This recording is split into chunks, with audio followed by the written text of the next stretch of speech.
The gate was screaming again, metal grinding on metal like it was begging to be rescued. I heard it every morning when Mrs. Dawson left for work and every evening when she returned. Today, though, the screech came followed by her voice. "Hey, Daniel. You got a minute?" I looked up from my porch. There she was, my elderly neighbor with her wild gray curls and the warmest smile in the neighborhood. She was carrying a grocery bag with one hand and wrestling the broken gate latch with the other. "It's gotten worse," I said. "That's why I need a hero," she winked. "Come save an old lady." I laughed, grabbed my toolbox, and jogged over. Helping her was never a chore. She'd lived alone since her husband passed, and even though we weren't related, she treated me like family. The hooked moment. The gate hinge was hanging on by a single rusted screw, a miracle it hadn't fallen off already. "You use this gate every day," I said, shaking my head. "I know. But every time I hear it screech, I tell myself, if it holds one more day, I'll fix it tomorrow." Tomorrow finally came.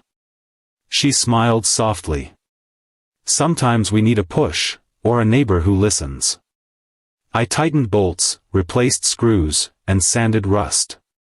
As I worked, she chatted about her day, her garden, and how the neighborhood didn't feel the same since her husband died.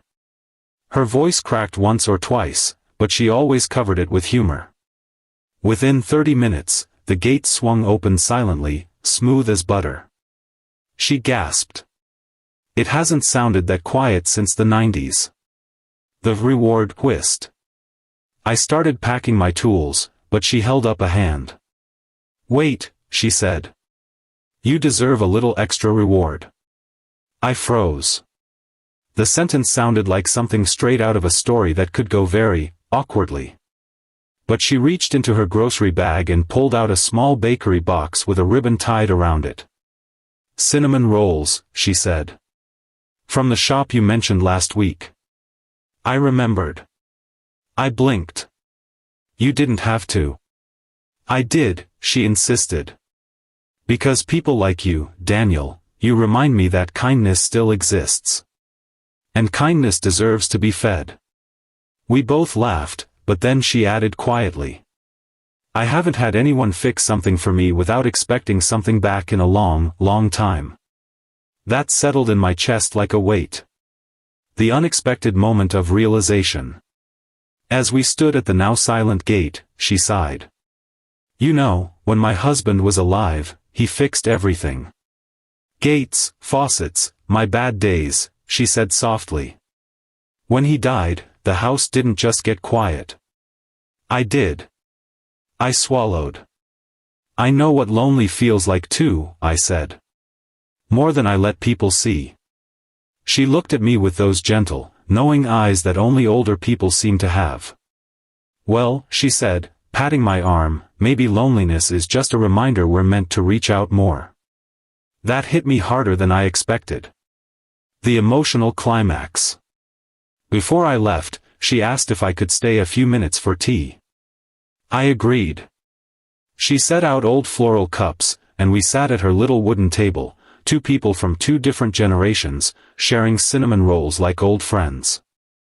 As she talked, about her memories, her heartbreak, her laughter, I realized something.